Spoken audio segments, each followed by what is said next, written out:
Alright, now that our bacon's cooking, it's almost about halfway done. I can see our beer is nice and boiling right now. We're going to take our warm stock here in the back. And we're going to add it to our beer.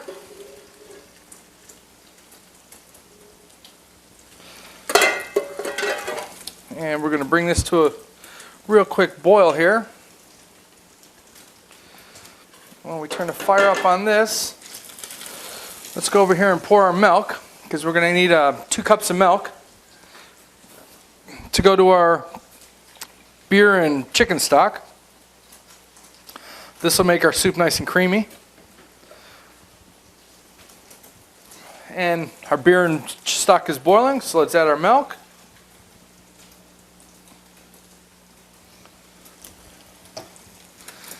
I'm going to turn that down to about a medium fire so we don't scorch our milk. Nothing worse than burnt milk.